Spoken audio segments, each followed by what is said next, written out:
Let's talk about belief systems, programming. So, we've grown up in a world that has programmed us to be a certain way, Oh, yes. to, yes, to worry about what we look like. Are we enough? Did I earn enough in order to be a better person to society? How can we break away from these belief systems? Yeah. That question is very personal because each one of us are unique and our path of meeting the physical will be very unique, very personal. And overcoming conditioning, and not even overcoming, becoming aware of conditioning and growing past it can be a very personal process for each person. Okay, so it is definitely true that we are conditioned here on earth. Form is handed to us and we're told identify with this form. I'm just speaking generally. The form could be some story. You got to get good grades because look, if you get good grades, now you've got value. That was something I used to, in my early days, I believed. I didn't even recognize that I believed it, but I worked really hard to do well in school because now I must have value. I didn't realize I had a sense of lack of self-worth. So I tried to prove to myself that I had worth by doing the things my parents told me I should do. Yeah. We all do. We do that, especially because when you're a young child, your parents are like gods, in your Yeah. environment, and you take on what they hand you and what they teach you very deeply. So one comment I'll make though about how we can become aware of that to grow past it is a specific suggestion, and that is meditation, actually, because through meditation, we gain greater familiarity with what we really are, which is awareness itself, Yeah. not the thoughts, not the stories. As we do that, there's this beautiful space that's created, not because we're trying to create a space, but just because we're growing in awareness of the truth of who we really are. And then we can see the stories more for what they are as we also grow in the ability to feel what we really are. Like the depth of consciousness itself is profoundly full of joy and worthiness and love and freedom. And I mention those words in this context because on earth, many people's conditioning is that they're conditioned to believe they're not worthy unless they're not lovable unless they're not free. All these negative self-perceptions that we buy into that are not in alignment with the truth of our spirit. So that's why we suffer, because now we're buying into these stories that are not like, oh, I'm not free. I have to go to work every day. I got to pay the bills. I don't have money. I'm not free. And then that perception of not freedom takes you vibrationally even further away from the truth of who you really are because you're entertaining a perception of not being free. Now that's okay. We're here to learn through that to grow. Where else can you experience not being free? Here, this is where you do it. But our true nature is free. It's very free. So as we meditate and as we gain in mindfulness, that awareness of who we really are grows in tangibility, and we simultaneously we begin to be able to identify, oh, that conditioning, that's just a thought that I've had 27,000 times. I have it every day. I just Yeah. have this thought. It keeps coming up. You're not worthy, or a feeling attached to a thought, whatever. Thought objects, feeling objects come up, and we're like, oh, I'm the experiencer of that. Now, that step is a huge step because one of the main things we're doing on earth is associating with form for better or for worse. And so the association with form hurts if the form is negative. And so being able to take a step back and experientially find, I'm not the form. I'm not the story. I am me. I'm the experiencer. I'm the knower of the story. That is liberating. It's profoundly liberating. Some of the people watching may not have meditated before, or they simply can't meditate, they can't close Yeah. off the monkey brain. What are Yeah. some tips you could give us in order to help better Yeah, quiet the sure. mind? Yeah.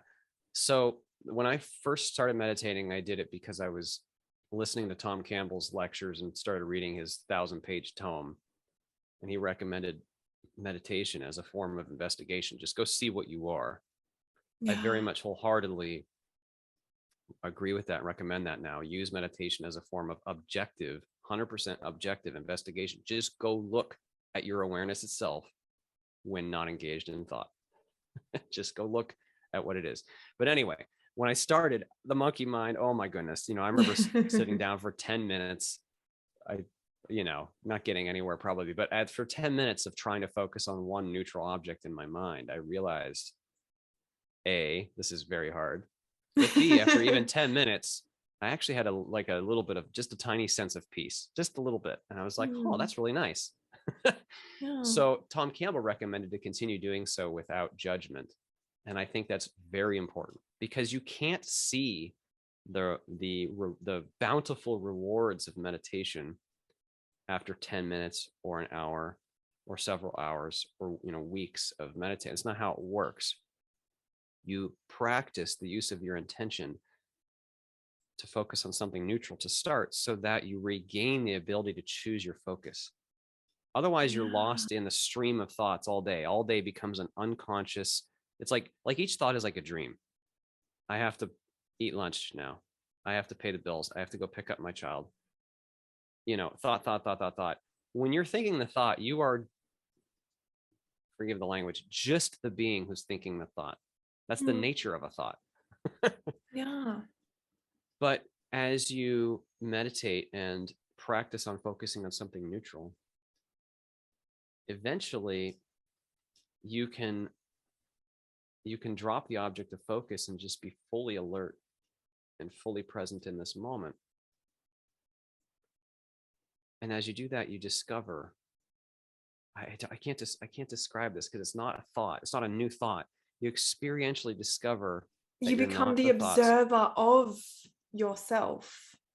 Yes, you become the observer of the mind-to-body complex of form that's going on.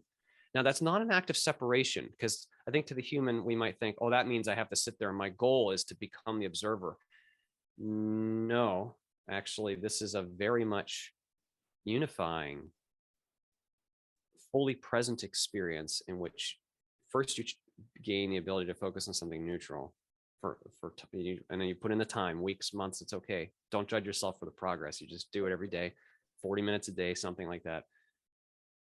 And you just put in that time. And then eventually, once you gain the ability to focus on something neutral without the stream of thoughts bowling you over, you can let go of the object and just look squarely at your awareness itself, your life itself, the living aliveness. It feels like in your body, but actually your body is occurring in the aliveness. Yeah. So you just dwell in the aliveness. And at first, that may, like when you first start this process, it may feel like you're going towards nothing. But in fact, that aliveness is full, not empty. That's the best way I can put it. I don't know if I spoke to your original question. I went kind of on a tangent there. No, but that was beautiful. I recommend setting aside time every day.